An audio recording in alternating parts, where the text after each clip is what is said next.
Hi everyone! Today you are going to be working on drawing a lightning bug or firefly in a jar project. And this is one of my favorite projects. I just love thinking about those cute little fireflies flying around at nighttime during the summer. And so what we're going to be doing today is we're going to do a step-by-step drawing. We've done these a few times before, so you should be familiar with it. But every time that I do a step on the board, you need to follow the same step on your paper.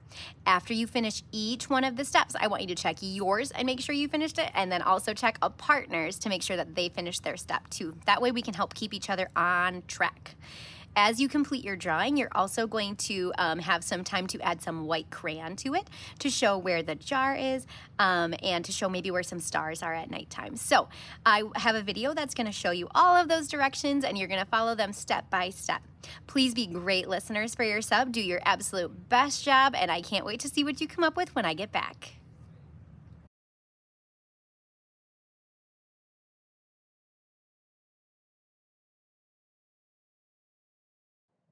Hopefully you remember last time we worked on drawing our bugs. We even painted our yellow glow around each one of our fireflies.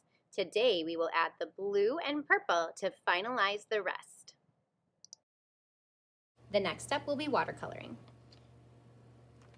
Remember that in art, when you use your watercolor tray, you leave it on top of the larger tray in the middle of your table so that everyone can use all of the colors.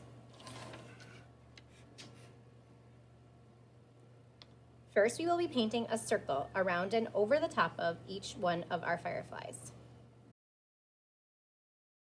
I am just using water for this step.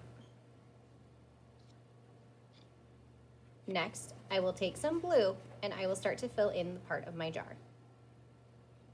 When I get to those little bubbles, I will try and make sure to leave that space alone.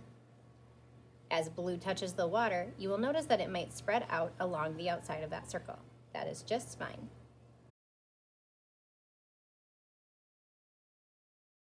You may make your blue darker by adding in more blue paint, or you can also add some black or purple. You can see where some of the stars that I made are starting to show through.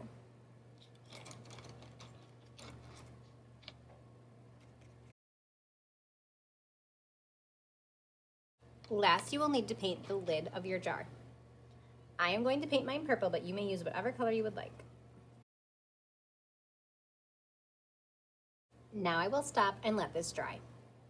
The next thing we will be doing is adding a little layer of yellow that is over the top.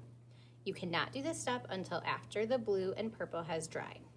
Your group worked so hard last time that you are actually ahead one little step, and that is that we have already painted our yellow glow that goes around the fireflies. So today what you're going to do is just finish adding a little bit onto your bugs once you are done with the blue and purple painting. So you already did that yellow, so remember to paint around that when you're doing your blue and purple, and then you will finish up by adding a little paint to the body of your bug.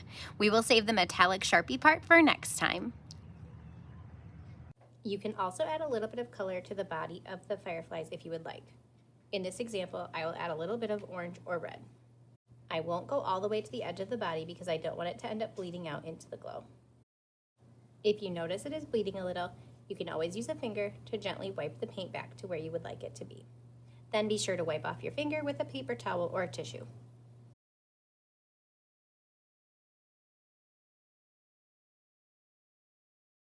If you would like to make your jar look like it is shiny, you may also go back in now with a white crayon and add a little bit of shine on the edge of the paper.